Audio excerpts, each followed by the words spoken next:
Mark Cuban says, if you don't follow the stock market, you're missing some amazing drama. And I think that you're also missing an opportunity to generate the best return on your investment. Hello, ladies and gentlemen, boys and girls, this is Satvik, and in this video, we'll be talking about stock market. So what comes to your mind when you first hear the term stock market?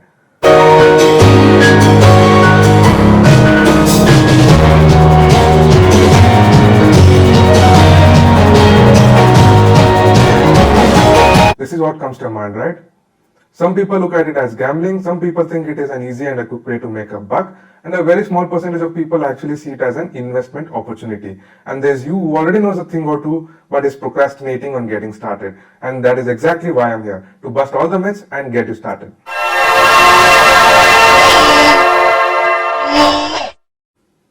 The term consists of two words, share and market. We all know what a market is, right? We buy fruits in fruit market, veggies in vegetable market, likewise shares in share market. So what is a share? Share is nothing but a part of the company. Say if you own a share of lands, it means that you own a certain percentage of lands.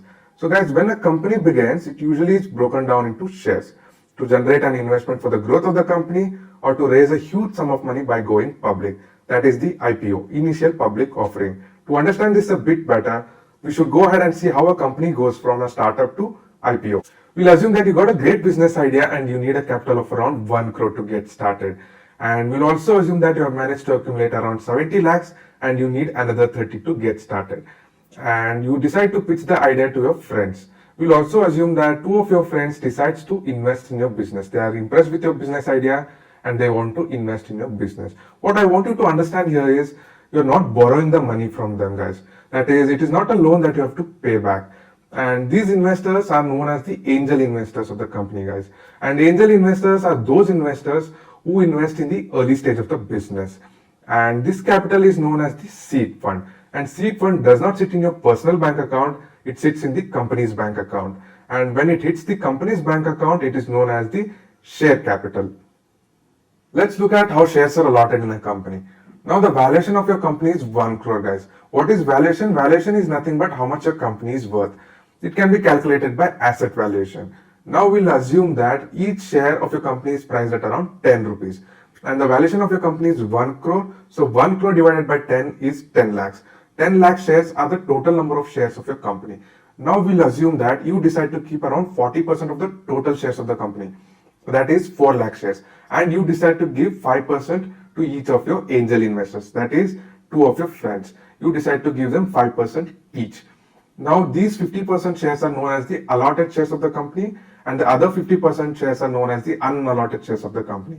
These shares are kept to raise the future investment for the growth of the company.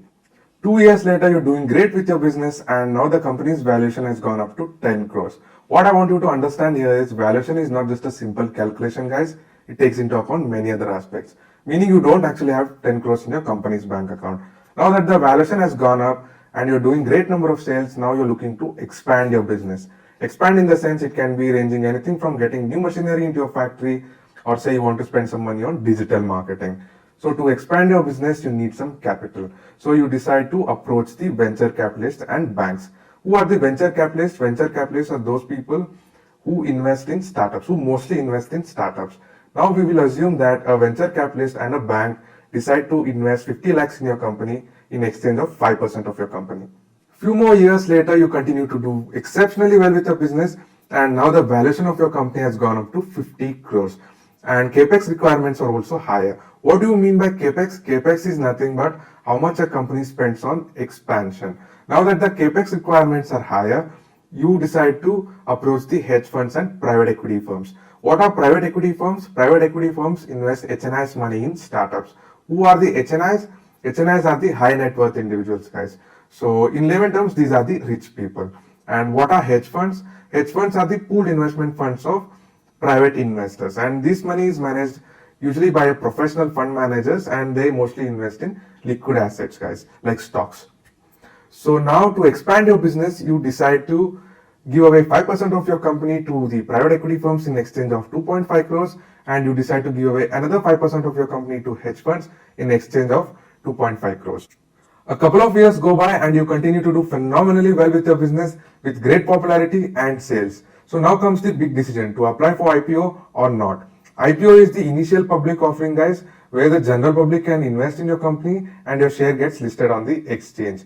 Let's talk about the pros and cons of IPO before understanding the process of IPO. First one is huge fundraising. That is, you'll be able to raise a ton of money through IPO. As your CapEx requirements are incredibly huge, raising such a sum of money through any other means is difficult as compared to IPO. Second one is exit opportunity for the investors. That is, the investors who invested in your company earlier will be able to exit more easily through the stock market. That is, once your company gets listed on the exchange. Third one is popularity. You will be getting a lot of popularity as you'll be featured on news channels, newspapers, etc. Coming to the cons of IPO, it really is a pain in the rear to get listed, as a company has to go through a number of steps before it gets listed on the exchange. Coming to the process of IPO, there are mainly two exchanges in India, guys.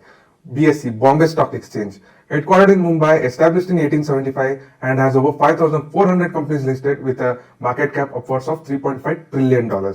And what do you mean by market cap? Market cap is nothing but the total value of the exchange.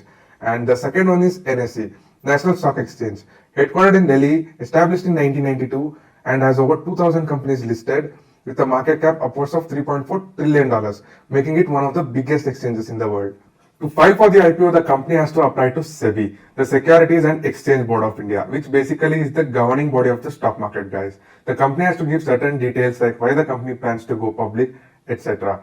You also have to hire an underwriter or an investment bank to sign the underwriting agreement. So what does the underwriter do? The underwriter basically buys the entire inventory of stock, that is all the unallotted shares of the company, and sells it to the public at IPO price.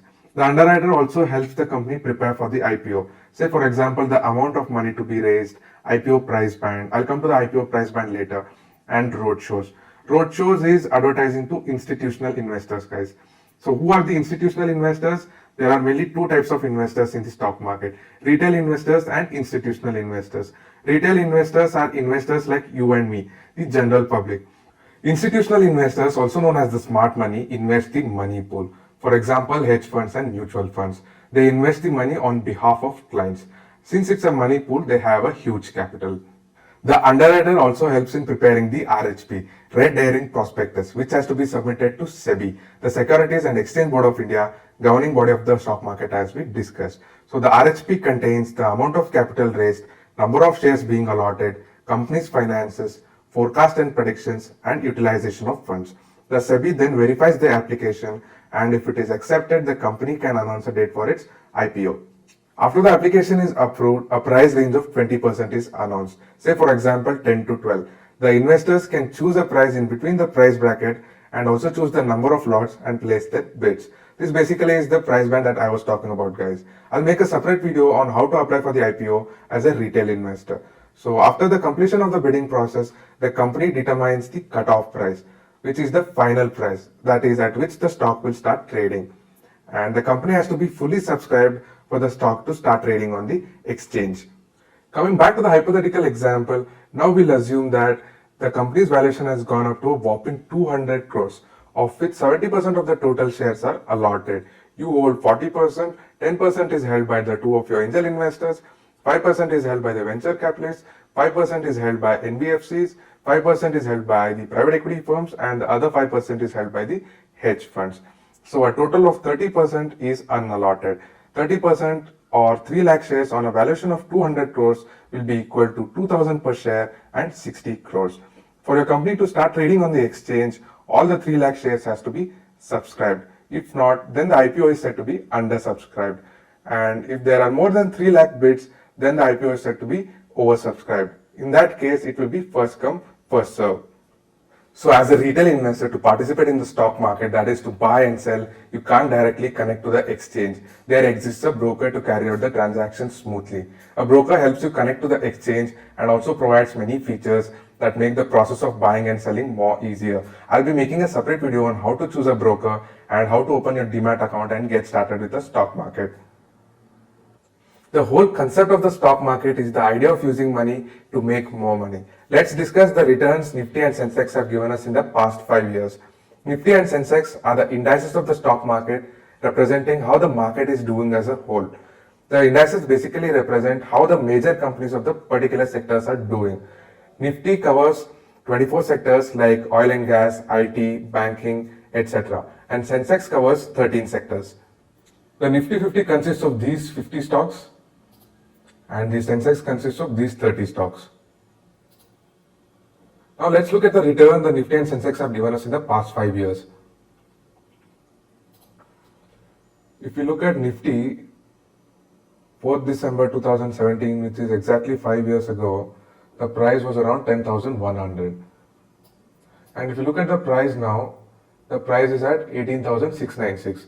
So that is a return of more than 80%, guys. Now let's look at Sensex.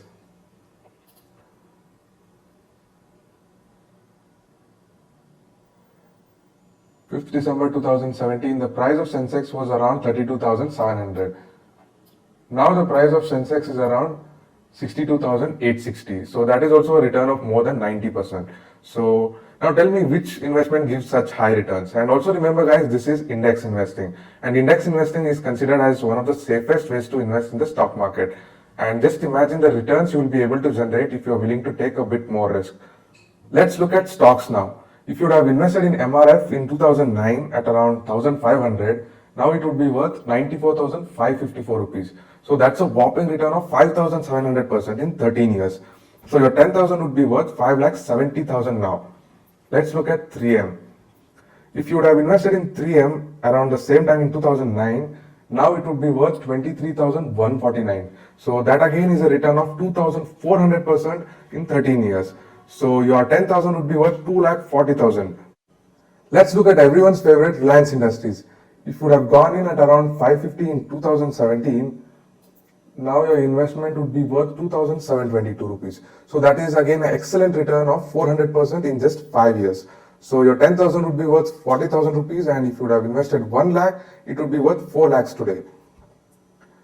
If you would have invested in Nestle India at around the same time, that is around 5,700, 800 levels, now it would be worth 19,751 rupees. So that is again a very good return of 250% in just 5 years. So your 10,000 would be worth 25,000, and if you would have invested around 1 lakh, it would be worth 2,50,000 rupees today. These are the quality stocks, the blue chip funds. What are the blue chip stocks? Blue chip stocks are those stocks with solid financials. It's almost like invest and forget. Blue chip stocks are considered the safest to invest in the market. If you're a cold-blooded investor, that is, you're willing to take more risk to generate more returns, you can get into mid caps and small caps. So mid caps and small caps are smaller than large caps and are also considered more riskier and are not so stable. Let's look at the returns of mid cap and small caps now. If you look at Atul Auto, if you would have gone in at around 187 rupees, that is 3rd October 2022, 2 months ago, now it would be worth 316 rupees. So that is a return of more than 65% in just 2 months. Let's look at General. If you would have gone in around 244 rupees, that is on 3rd October, exactly 2 months ago, now it would be worth 320 rupees. So that is also a return of around 40% in just 2 months. Now tell me, which investment gives such ludicrous returns in such a short period of time? There are two types of people in stock market, guys, traders and investors. Investors are those people who invest and hold for a minimum of 6 months before selling, and traders are those people who buy and sell within a short period of time. More on this in a separate video. Stock markets protect your wealth from inflation and also can provide a passive income opportunity if you invest in dividend stocks. Again, a topic for another video. Stock markets offer you a lot of liquidity, that is, you can sell your assets in between market hours and cash out. That is, from Monday to Friday, 9:15 a.m. to 3:30 p.m. Not many investments provide you this luxury. Also, investing in stock market is contributing to country's economy, and also you can get tax benefit. Only 3% of the Indians invest in stock market compared to 55% in USA and 33% in UK. So the room for growth is enormous. Radhakishan Damani has a net worth of $4.34 billion, started investing at the age of 32 and is the owner of DMart. Rakesh Jhunjhunwala had a net worth of $5.7 billion and he turned 5,000 to 41,000 crores. Vijay Kedia has a net worth of 737 crores and started with just 35,000. If they can do it, you can too. I hope I have inspired many, if not all of you, to get started with stock market. Thank you so much for watching.